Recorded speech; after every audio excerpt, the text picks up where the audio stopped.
बिस्मिल्लाहिर्रहमानिर्रहीम। बिस्मिल्लाहिर्रहमानिर्रहीम।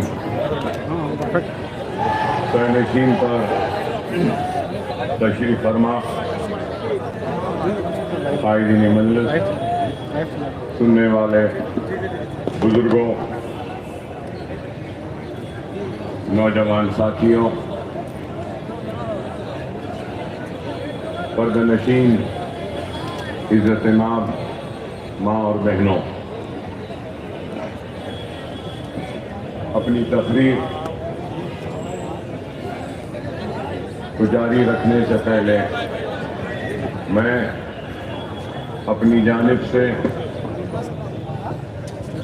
और मजलिस इत्तेहादुल मुस्लिमीन की जानिब से मोहतरमा फरहत साहिबा का जो मुस्लिम लीग के उम्मीदवार थी, मजलिस इत्तेहादुल मुस्लिमीन के उम्मीदवार के हक़ में उनकी दस्तबरदारी पर मैं उनका शुक्रिया अदा करता हूँ।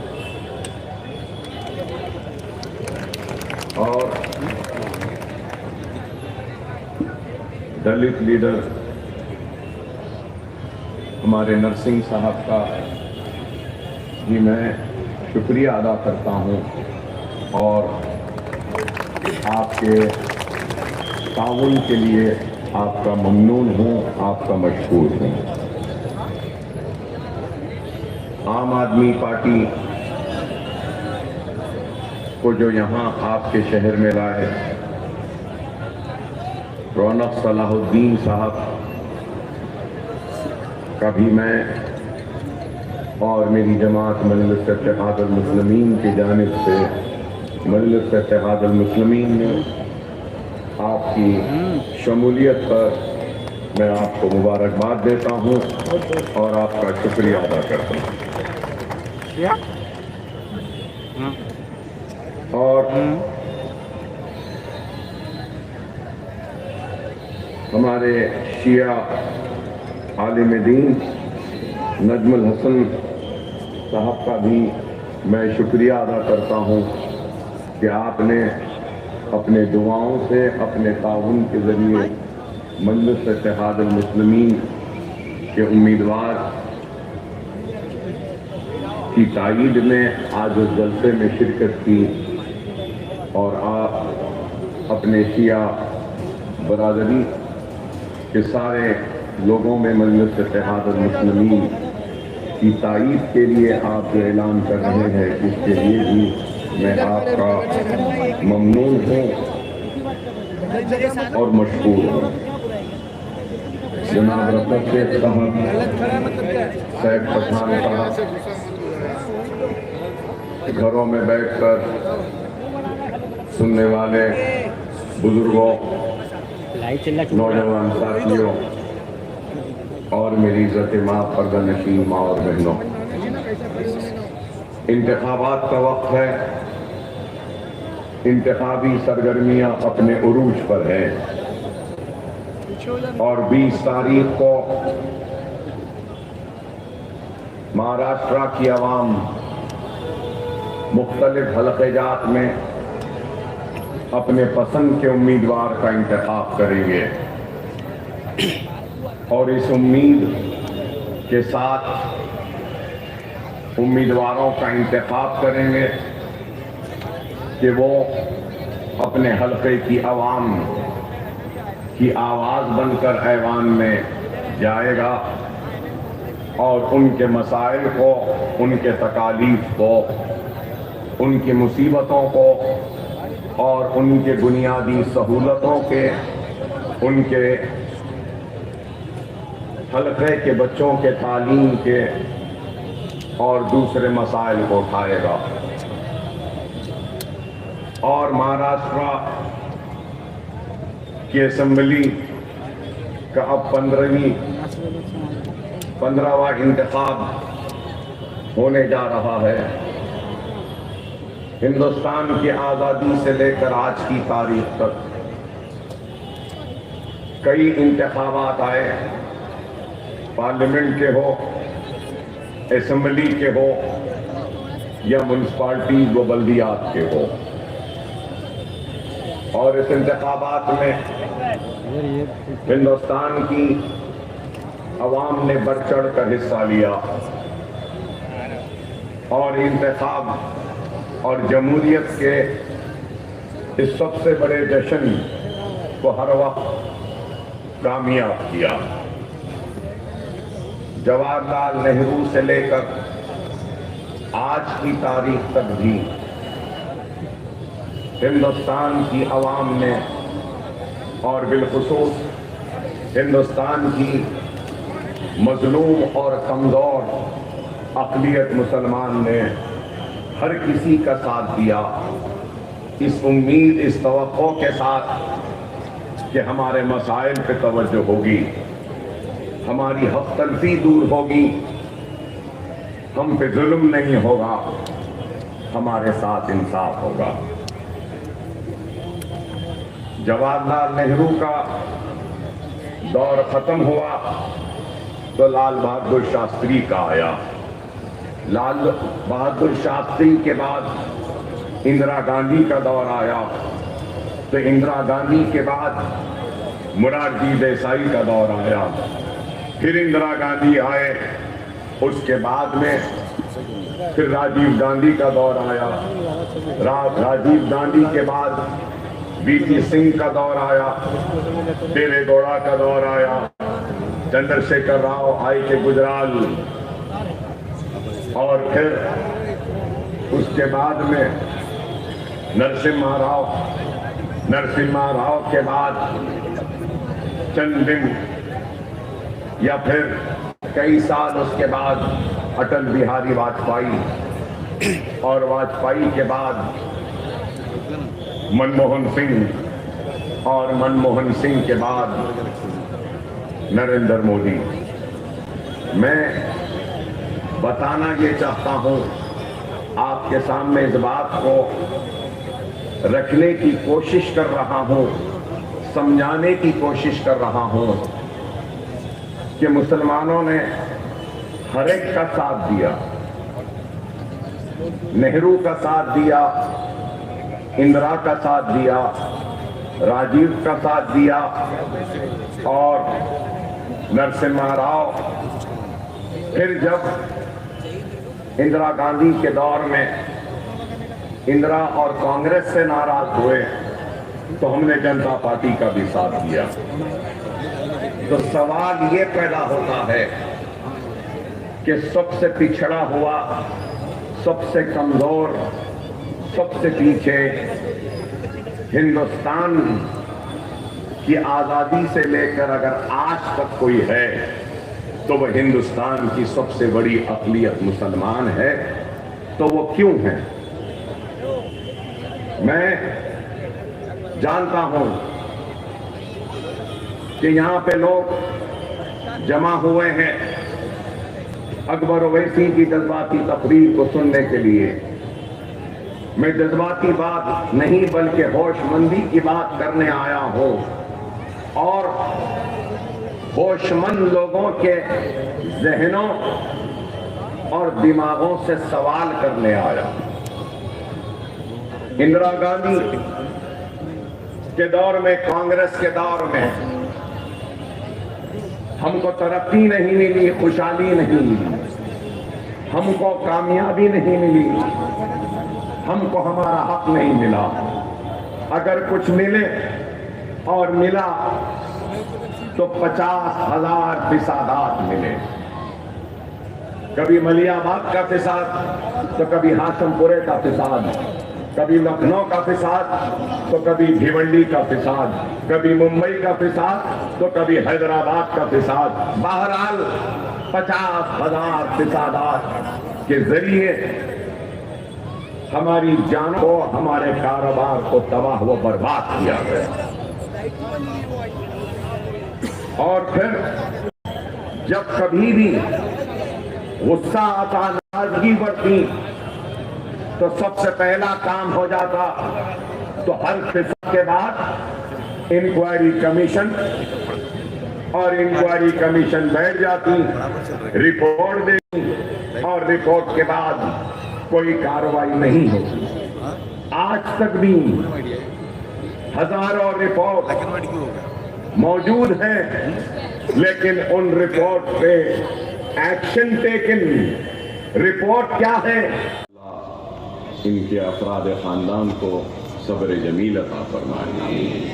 आवाम बहुत ही गड़बड़ हलचल हो जाती, नहीं तो मैं भी आगे बढ़कर जनाजे को जरूर अपना खाना देता। तो मैं आपसे यही बात कह रहा था कि जब जब बरहमी नाराजगी गुस्सा बढ़ा तो इंक्वायरी की कमेटी बना दी गई। मैं याद दिलाना चाहता हूं कि इंदिरा गांधी के दौर में भी एक कमीशन बनाया गया था जिसका नाम गोपाल सिंह कमीशन था। और वो कमीशन किस लिए बनाया गया था? वो कमीशन मुसलमानों की पसमानदगी, मुसलमानों के पिछड़ेपन को देखने के लिए बनाया गया था। तो उस कमेटी ने भी अपनी रिपोर्ट दी और रिपोर्ट में यही कहा कि पिछड़ा हुआ सबसे कमजोर अगर इस मुल्क में कोई है तो वो हिंदुस्तान की सबसे बड़ी अक़लियत मुसलमान है, और उनके साथ अगर कोई पिछड़ा हुआ है तो वो दलित है। ये रिपोर्ट गोपाल सिंह की आई। उसके बाद में क्या हुआ? क्या कोई एक्शन टेकन हुआ? कई कमीशंस बने। महाराष्ट्र में भी कमीशन बना था, स्टेट गवर्नमेंट की जानिब से भी, रहमान साहब की महमूद रहमान कमेटी बनी थी। क्या हुआ? फिर उसके बाद आपको याद होगा कि सच्चर कमेटी भी बनी, और सच्चर कमेटी के बाद भी आज क्या है? आज आपको और हमको इस बात पे गौर और फिक्र करना है। हम हमारे गुस्सों को ठंडे करने के लिए कमीशंस बनाए जाते हैं, हमारी नाराजगी को दूर करने के लिए ऐलानात किए जाते हैं, हथेली में जन्नत दिखाई जाती है, लेकिन हकीकत में हमारा हाल आज सबसे बदतर हो चुका। हम सबसे पीछे, सबसे पिछड़े हुए हो गए। और अगर आज मैं यहां खड़े होकर मुसलमान की पसमानदगी की बात करता हूं, दलित की पसमानदगी की बात करता हूं, या मराठा समाज को अपनी ताईद का ऐलान करता हूं रिजर्वेशन के लिए, तो लोगों को बुरा दिखता है कि ये भड़काऊ बात कर रहे हैं। हक मांगना भड़काना नहीं है, जुल्म के खिलाफ आवाज उठाना भड़काऊ नहीं है। इस मुल्क में, इस मुल्क की तरक्की, इस मुल्क की खुशहाली, इस मुल्क की नेकनामी मैं अपना हिस्सा मांग रहा हूं, तो क्या ये भड़काऊ है? क्या ये गुनाह है? हिंदुस्तान की सियासत में हर एक की अपनी आवाज है, हर एक की अपनी आवाज है। जिस रियासत से मैं आता हूं, तेलंगाना, वहां पर रेड्डी है, राव है, रेड्डियों की आवाज है, जो कांग्रेस रेड्डियों की जमात कहते हैं। आंध्रा में भी है, वहां पर भी रेड्डी हैं। अब आंध्रा में जो जमात बरसर इख्तियार आई आंध्र प्रदेश में, वो कापू और कम्माओं ने मिलकर अपनी पार्टी बनाकर इख्तियार में आए। तेलुगुदेशम कम्माओं की और एक पार्टी कापुओं की। कर्नाटक में लिंगायत की अपनी ताकत। और अगर हम वंचित समाज की बात करें तो उनकी बहुजन समाज पार्टी है, दूसरी है। अगर हम यादव की बात करें तो उनके लीडर मुलायम सिंह यादव थे, अब अखिलेश यादव अपने आप को कहते हैं। लालू प्रसाद थे, तो ये यादव की। और अगर आप मुझे इजाजत दें तो मैं बोलूंगा आपको कि हर किसी की अपनी अपनी आवाज है, हर एक की आवाज है। अब आज हिंदुत्व की बात करते हैं, कोई उनकी भी आवाज, 3 कार्ड बताया था।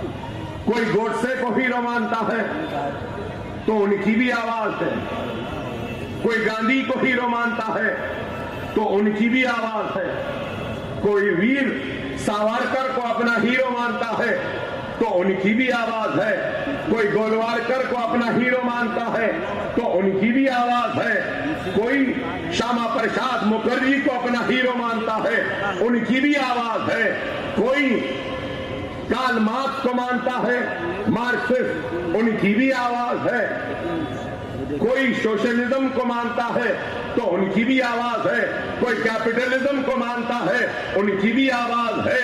अब यहां पर आपके महाराष्ट्र के इंतखाबात में देखिए कि बाल ठाकरे की तस्वीर लगाकर 2 लोग जा रहे हैं तो वो भी आवाज है, और फिर एनसीपी है तो उनके भी 2-2 टुकड़े हैं, और फिर सब मिलके कहते हैं एक ही बात कि क्या जरूरत है मजलिस की। तो मैं सवाल करूंगा, हर एक को हक है, 2-2 गुट हो गए शिवसेना के, उनको हक है, शरद पवार के 2-2 गुट हो गए उनको हक है, सावरकर को मानने वालों को हक है, गोलवालकर को मानने वालों को हक है, मालवीय को मानने वालों को हक है। अगर हक नहीं है तो सिर्फ मजलिस को नहीं, किसी की आइडियोलॉजी सोशलिस्ट, किसी की आइडियोलॉजी बहुजन समाज, किसी की आइडियोलॉजी सोच फिक्र अगर होती है तो वीर सावरकर की, किसी की आइडियोलॉजी गोलवालकर की, किसी की आइडियोलॉजी श्यामा प्रसाद मुखर्जी की, किसी की आइडियोलॉजी बाबा साहब अंबेडकर की।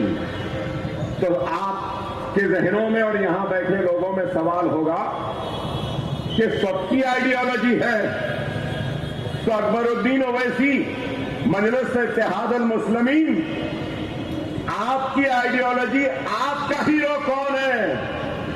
तो मैं फख्र से कह रहा हूं, किसी से डरे बगैर कह रहा हूं, मेरा हीरो मोहम्मद मुस्तफा सल्लल्लाहु अलैहि वसल्लम।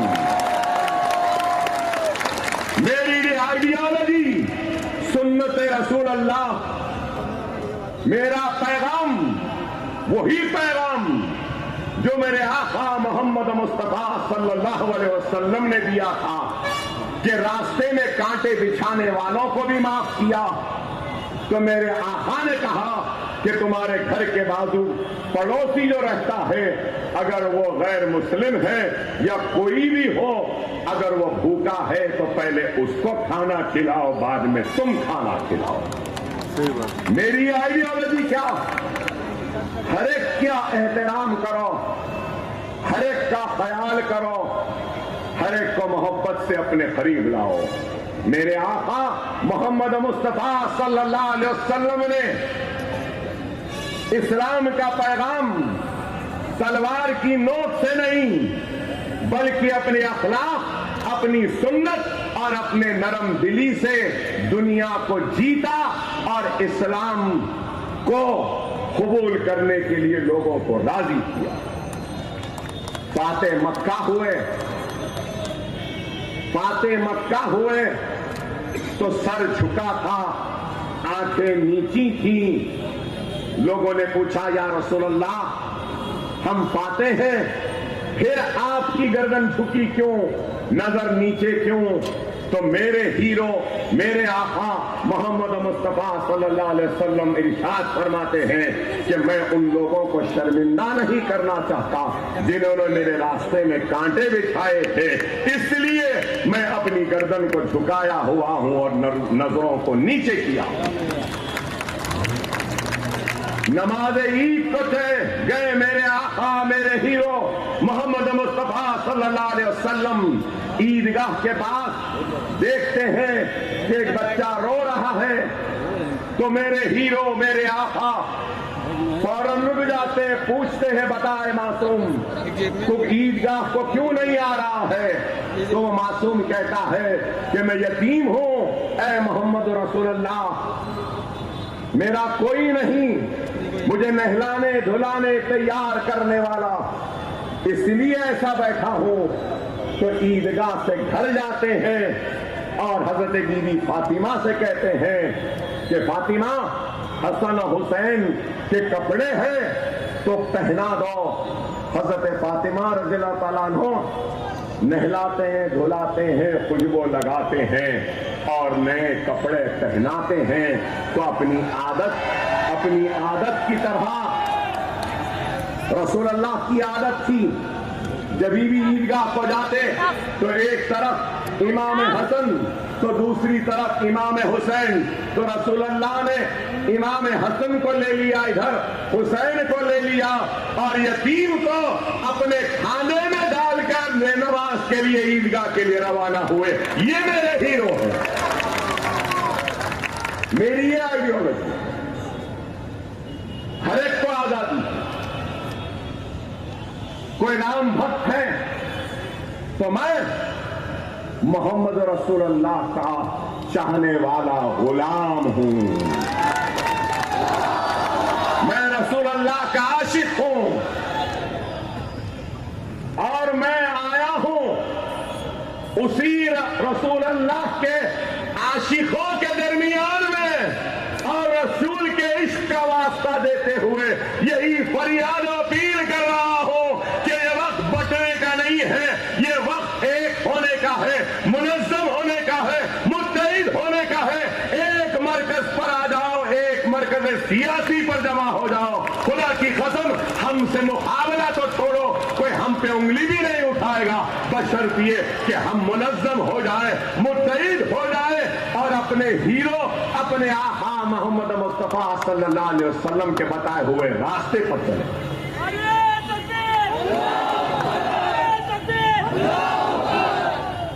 मेरा सवाल है, जब सबकी आवाज है तो मेरी आवाज क्यों नहीं? मैं क्या चाहता हूं? मैं मतलब अकबरुद्दीन ओवैसी और हिंदुस्तान के मुसलमान क्या चाहते हैं? वही चाहते हैं जो इस मुल्क का हर गरीब चाहता है, इत्मीनान की नींद, सुबह बेदार होने पर नौकरी,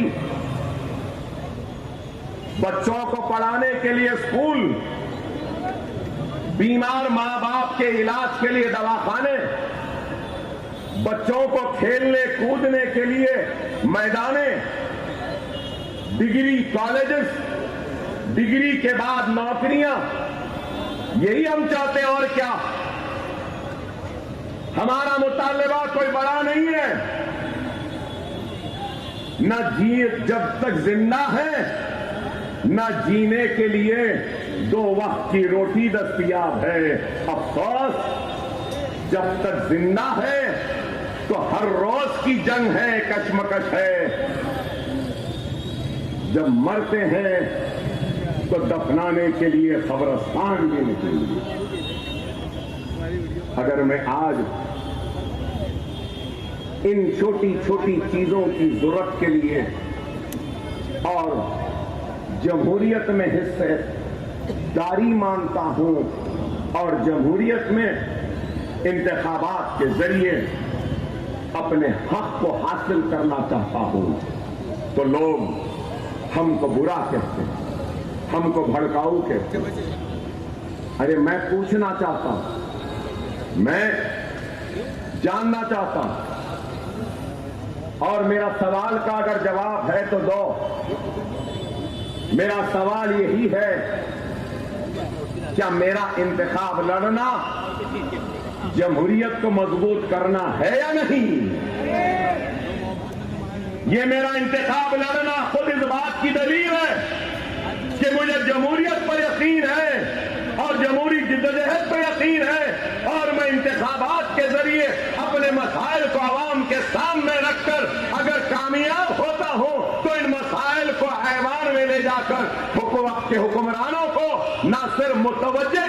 बताऊंगा, बल्कि बताऊंगा कि ये मेरे मसाइल हैं, इन मसाइल को हल करो। क्या ये गलत है? क्या ये भड़काऊ है? क्या ये नफरत है?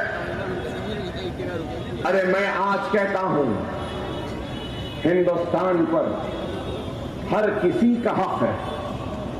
हिंदुस्तान पर हिंदू का हक है, हिंदुस्तान पे मुसलमान का हक है, हिंदुस्तान पर सिख का हक है, हिंदुस्तान पे ईसाई का हक है, हिंदुस्तान पे पारसी का हक है, हिंदुस्तान पे दलित का हक है, हिंदुस्तान पे ओबीसी समाज का हक है। तो हिंदुस्तान पर अल्लाह, गॉड और भगवान को नहीं मानने वाले का भी हक है। और मैं इस मुल्क का किराएदार नहीं, मैं भी इस मुल्क का उतना ही बराबर का शहरी हूं जितना शहरियत के हुकूक नरेंद्र मोदी के हैं, इंदिरा गांधी के बाद में गांधी परिवार के हैं, या फिर पवार परिवार के हैं, या शिंदे परिवार के हैं, या किसी के भी हैं। जितना नरेंद्र मोदी का हक है उतना ही हक इस मुल्क पे अकबरुद्दीन ओवैसी का भी है। ये मुल्क ना नरेंद्र मोदी की जागीर है, ना अकबर ओवैसी की जागीर है, ना गांधी की जागीर है, ना पवार की जागीर है। ये मुल्क सबके बराबर का है। इस मुल्क के दस्तूर ने हक दिया है कि कोई राम को अपना हीरो माने, तो इस मुल्क के दस्तूर ने दूसरों को मोहम्मद मुस्तफा सल्लल्लाहु अलैहि वसल्लम को अपना हीरो भी मानने का हक व इख्तियार दिया। तो इस मुल्क के दस्तूर ने सिखों को गुरु नानक को अपना हीरो मानने का हक व इख्तियार दिया है। ये मुल्क अगर कोई समझ रहा है कि सिर्फ उनका है तो गलत है। मैंने पहले भी कहा था, फिर कहता हूं, ये मुल्क मेरा था, मेरा है, मेरा रहेगा। ये मुल्क पर माथे पे तिलक लगाने वाले का भी उतना ही हक है जितना सर पे टोपी पहनने वाले और चेहरे पे दाढ़ी पालने वाले का है। डरने या घबराने की जरूरत नहीं है। जो डरेंगे, खाइफ हो जाएंगे, तो याद रखो दुनिया उसी को डराती है जो डरता है, लेकिन दुनिया उसी से डरती है जो पलट कर डराने में निकल जाता है। हम डरने वालों के खौफ नहीं है। हमको भी बताना है कि हम इस मुल्क के बराबर के शहरी, हमको हमारा हक मिलना चाहिए और हमारी हक की लड़ाई हम जमहूरी अंदाज में लड़ेंगे। आज लोग कहते हैं या जहनों में सवाल होगा कि मजलिस आई तो क्या करेगी। मजलिस आई तो मैं बताऊंगा क्या कर सकते हैं। अगर आपके पास ताकत है, नेक दिल लोग हैं, बेबाक क़यादत है, जानिसार लीडर हैं और अल्लाह से डरने वाली क़यादत है और इत्तेहाद है, तो हम बहुत कुछ हासिल कर सकते हैं। तेलंगाना कब बना? तेलंगाना बनकर 10 साल हुआ। पहले आंध्र प्रदेश था।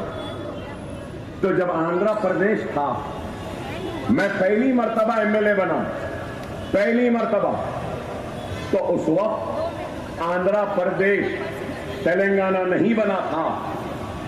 तो उस वक्त माइनॉरिटीज का बजट नहीं था। मैं लड़ने के बाद माइनॉरिटीज का बजट 26 करोड़ हुआ। 26। मेरे खुशी का ठिकाना नहीं था। मेरे खुशी का ठिकाना नहीं था कि कि 26 करोड़ का बजट हुआ आंध्र प्रदेश में।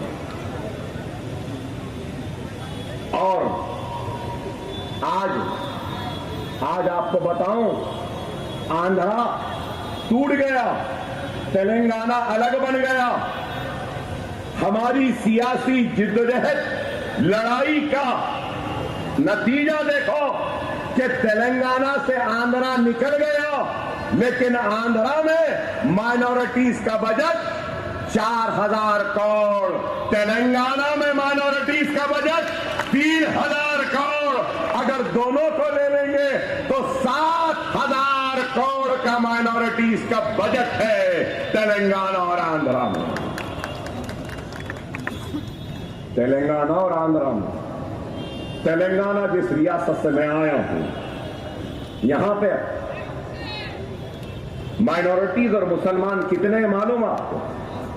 50 लाख। कितने? 50 लाख। क्या आपको मालूम महाराष्ट्र में कितने मुसलमान हैं? 1,44 लाख। कितने? 1,44 लाख।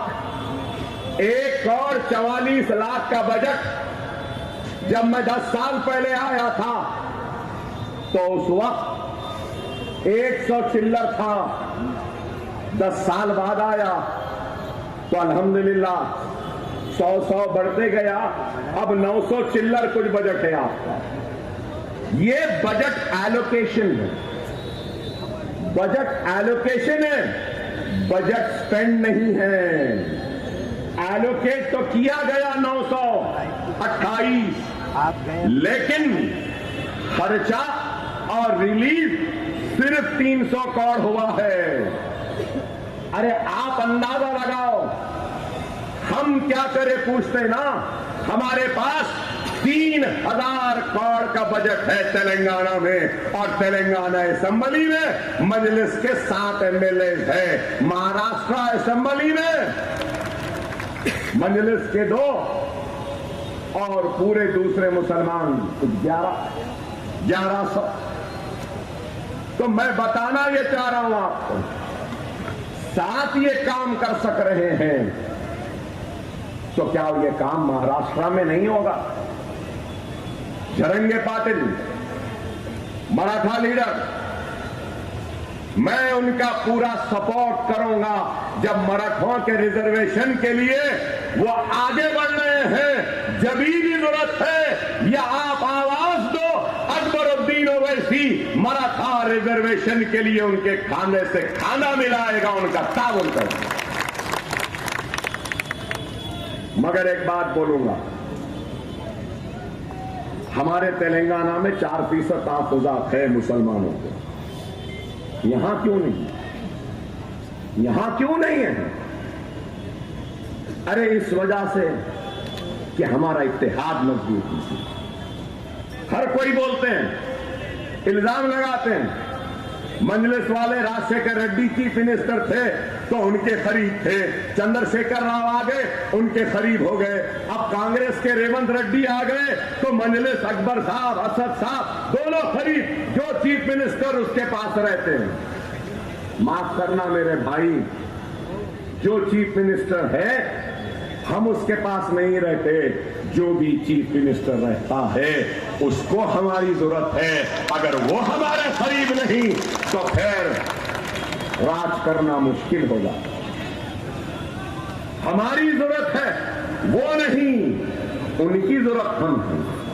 ये ताकत है, ये इतिहास की ताकत है। और मैं आगे बढ़ूं, मैंने अभी अपनी बहन को बोलते हुए सुना, सैफ प्रधान को भी बोलते हुए सुना कि स्कूल नहीं, कॉलेजेस नहीं।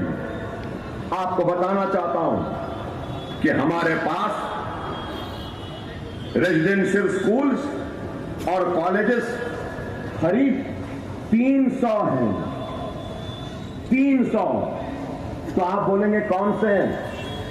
Minority residential schools and colleges 300 हैं। मेरी बहन से बोलूंगा मैं, अगर कोई नीट में रैंक ला ले, महाराष्ट्र के वो आपका कॉमन एंट्रेंस टेस्ट इंजीनियरिंग में अगर रैंक ला ले, फार्मेसी में ला ले, आर्किटेक्चर में ला ले, लॉ में ला ले, एमबीए में ला ले, एमसीए में ला ले, नर्सिंग में ला ले, आर्किटेक्चर में ला ले, किसी में भी ला ले, सिर्फ रैंक ला ले और उसकी सारी की सारी फीस हमारी रियासती हुकूमत देती है, लोन की शक्ल में नहीं, डायरेक्ट रियम्बर्स करती है फीस को। कितने बच्चे 10 साल तेलंगाना बना, कितने बच्चे फीस रियम्बर्समेंट की स्कीम में आए मालूम आपको? 28 लाख बच्चे, 28 लाख।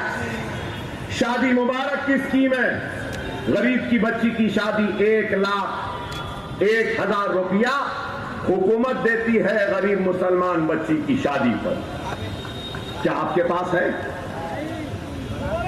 ये माइनॉरिटी मिनिस्टर थे ना, ये इख्तिलाफ अपनी जगह। अवाज साहब मुझसे मिलने ना था तो मैं सिखा देता था, बता देता था कि किस तरीके से मुसलमानों का काम होगा।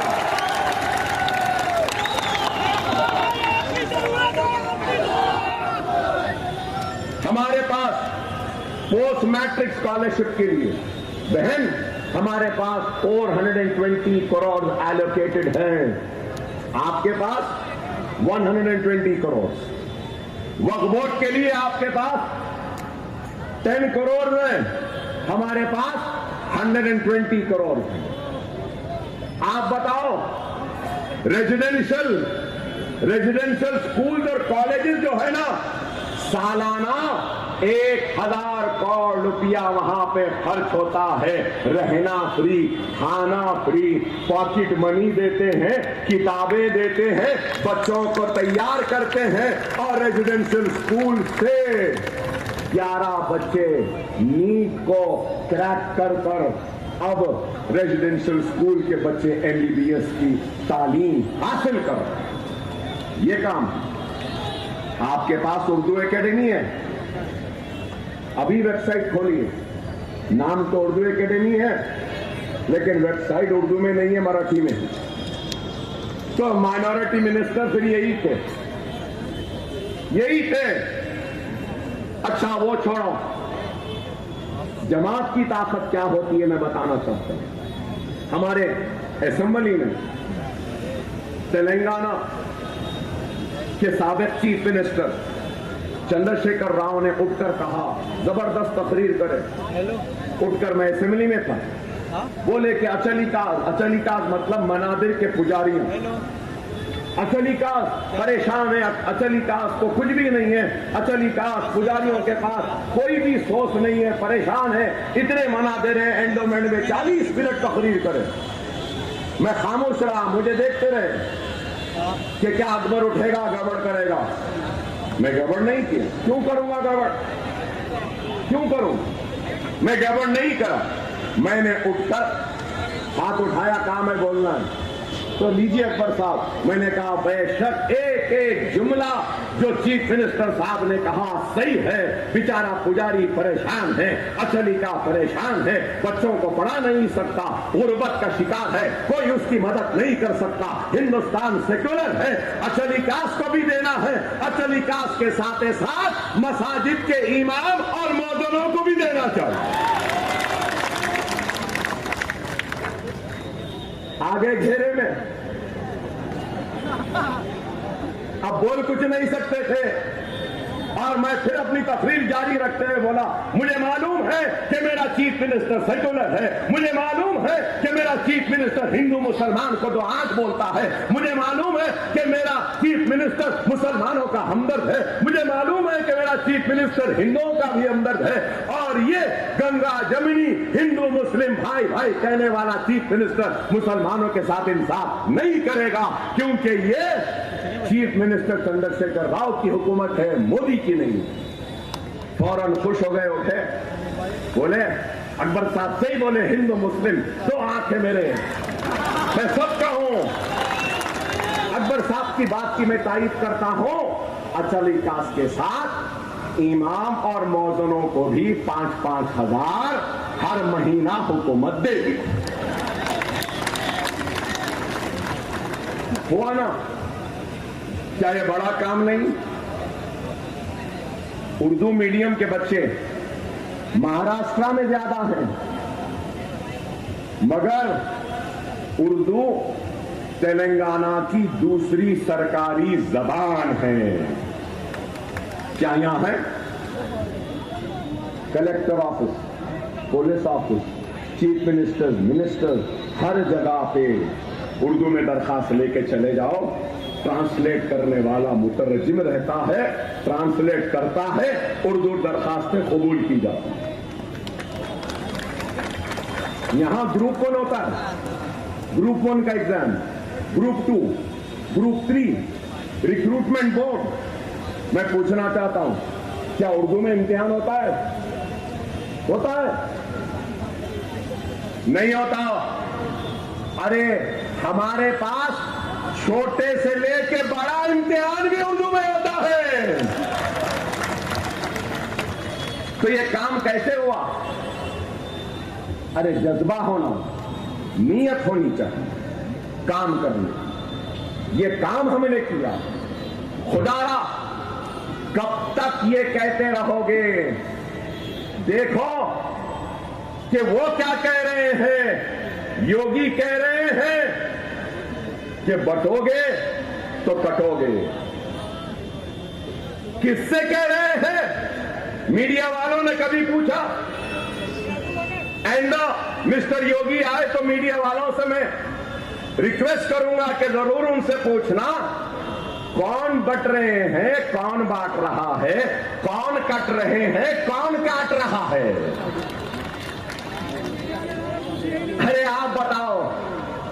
आज नरेंद्र मोदी कहते हैं एक है तो सेफ है। खैर वो सारे समाज से कह रहे हैं, ओबीसी से, वो बैकवर्ड क्लास से, सबसे कह रहे हैं, तो उनके ऊपर कोई भी इलेक्शन कोड की खिलाफ वर्जी नहीं है। ठीक है भाई, अच्छी बात बोले, एक है तो सेफ है। मैं कह रहा हूं बरेलवी है, देवबंदी है, शिया है, मैमन है, खोजा है, जमाते इस्लामी के हो या अहले हदीसी हो या तबलीगी हो, कोई भी हो, एक हो तो सेफ हो। जब वो कह रहे हैं तो कुछ नहीं, मैं कहा तो चलाएंगे मीडिया। अरे हमारा तो ये हाल है कि घड़ी उठा के देख ली तो न्यूज बन गई। गलत है क्या बताओ? वो कई समाजों का नाम लिए ना, तो मैं भी लिया हूं। गलत क्या किया हूं? एक रहेंगे तो बेशक, लेकिन सवाल ये है, ये मुल्क का सबसे बड़ा मसला क्या है? ये मुल्क का सबसे बड़ा मसला बेरोजगारी का, मुल्क का सबसे बड़ा मसला महंगाई का है, मुल्क का सबसे बड़ा मसला किसानों की खुदकशी है, मुल्क का सबसे बड़ा मसला इकोनॉमी को अच्छा करना है, मुल्क का सबसे बड़ा मसला रुपये की गिरती हुई कदर है, मुल्क का सबसे बड़ा मसला कि कई भगोड़े ये मुल्क से पैसा लेके भाग रहे हैं, ये मुल्क का सबसे बड़ा मसला लाइट के नाम पे जो लूटा जा रहा है गरीबों को, ये मसला है। मुल्क का सबसे बड़ा मसला बीमारों के इलाज का है, मुल्क का सबसे बड़ा मसला नौजवानों के तालीम का है, मुल्क का सबसे बड़ा मसला अगर कुछ है तो ये है। और मीडिया भी लेकिन मेरे भाई, क्या ये लोग बेरोजगारी की बात करते हैं? क्या करें रे बेटे? क्या महंगाई की बात करते हैं? क्या बच्चों को तालीम की बात करते हैं? नहीं करते।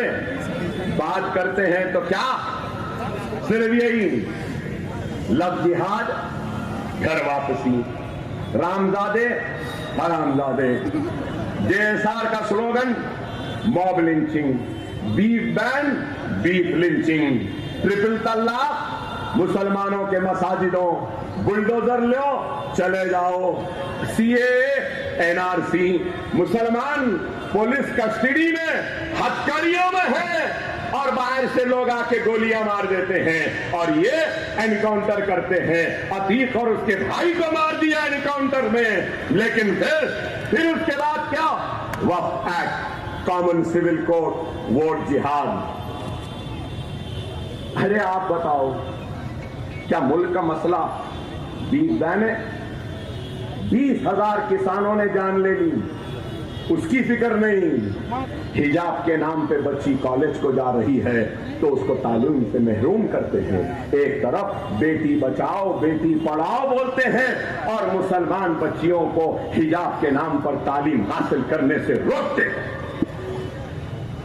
क्या ये नाइंसाफी नहीं? अगर मैं ये बात पूछता हूं तो खराब दिखता है।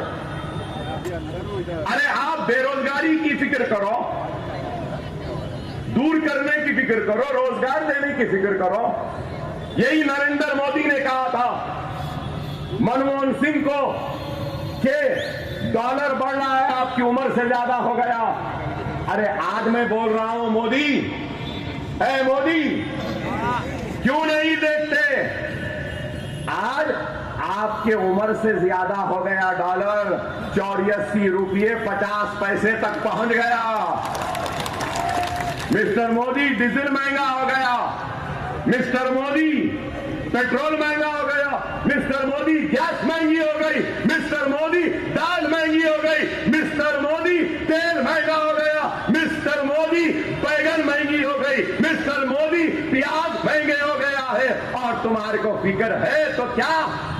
Beat ban, beef ban, beef ban, हिजाब ban, uniform civil code, uniform civil code. 15 minute बाकी है, अभी 15 मिनट।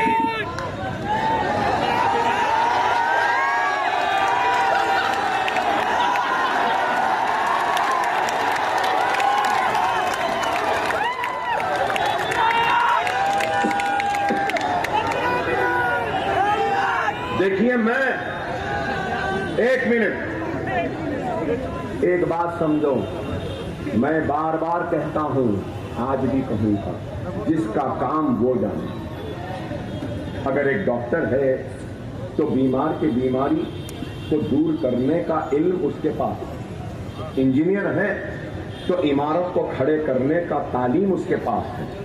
वकील है तो कसूरवार को, बेकसूर को कानूनी लड़ाई के जरिए इंसाफ दिलाना उसकी इल्म है, उसकी तालीम है। सियासतदान सियासत जानता है, आलिम दीन दीन का काम करता, सहाबी सहाबत का काम। तो हर एक का अपना अपना काम है। अगर मैं बोलूंगा नहीं, डॉक्टर का काम मैं करूंगा, मेरा काम डॉक्टर कर ले, तो वो मरीज भी मर जाता, हम भी मर जाता। सही है या गलत?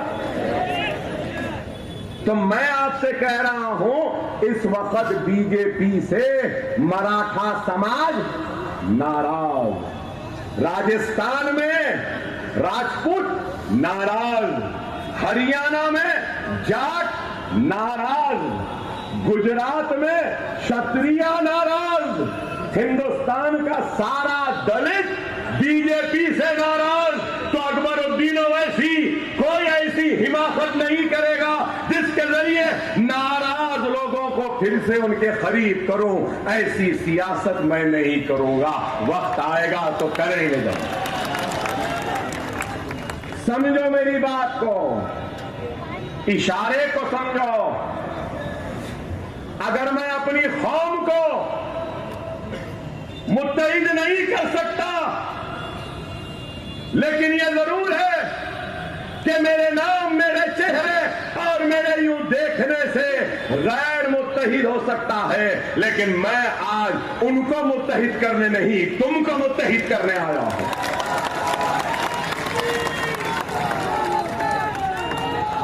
क्या मेरी बात सही है या गलत? मैं अपने कौम के हाथों का खिलौना बनने तैयार हूं, मगर मैं मेरी कौम के दुश्मनों का हथियार नहीं बनूंगा। नहीं बनूंगा। खुदारा समझो मेरे इशारे। एक वक्त होता है फसल बोने का, बीज के बोने का, एक वक्त फसल की तैयार होने का, और उसके बाद का वक्त फसल को काटने का। याद रखो, 10 साल पहले हम जो बीज बो के गए थे ना, वो बीज आज फसल बन के तैयार है। खुदारा इस तैयार फसल को काटो, अपने कौम के मुकद्दर को बदलने निकलो। जरूर होगा, क्यों नहीं होगा। अरे अगर आज हम यही सोचेंगे, अरे नहीं ऐसा नहीं, हम तकसीम होंगे तो वो जीत जाएगा, वो जीत जाएगा। हाँ सही है, तकसीम होंगे तो ये वो जीत जाएगा। एक हो जाएंगे तो सैफ पठान जीत जाएगा।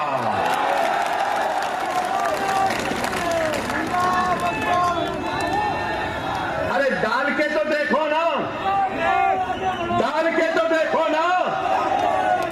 कल तक उससे पहले परसों पवार के नाम पे अकेला था, शिवसेना से लड़ता था। अब शिवसेना साथ है। उस वक्त ये डर था कि शिवसेना वाले जीत जाएंगे, तो इस वास्ते इनको दिया। अब शिवसेना भी इनके साथ है, कांग्रेस भी इनके साथ है, तो फिर काहे का डर। हमको हमारे वोट मिल जाए तो बस है। क्या नहीं लेंगे? अरे मैं यहां आया हूं तो किस लिए आया हूं? कुछ दौलत कमाने आया हूं, आपका घर लेने आया हूं, आपकी दौलत लेने आया हूं? नहीं मेरे भाई, मैं सिर्फ और सिर्फ इतिहास के जरिए आपकी ताकत को, आपके जज्बे को, आपके ईमानी हरारत को समेट कर मेरे कमजोर जिस्म को ताकत दूंगा और आपके मसाइल को अपने नुमाइंदों के जरिए हल करवाने के लिए आया।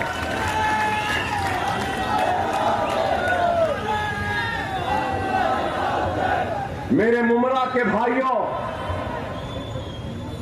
मैं बीमार आदमी हूं, मेरे पेट में अंतड़ियां बहुत कम है, मेरे गुर्दे खराब, मेरा स्प्लीन, मेरे ब्लैडर, एक गोली लेकर अभी भी घूमता हूं। यहां है, खाना नहीं खा सकता, पानी पर, जूस पर जिंदा रहता हूं, दिन में एक दिन खाता हूं।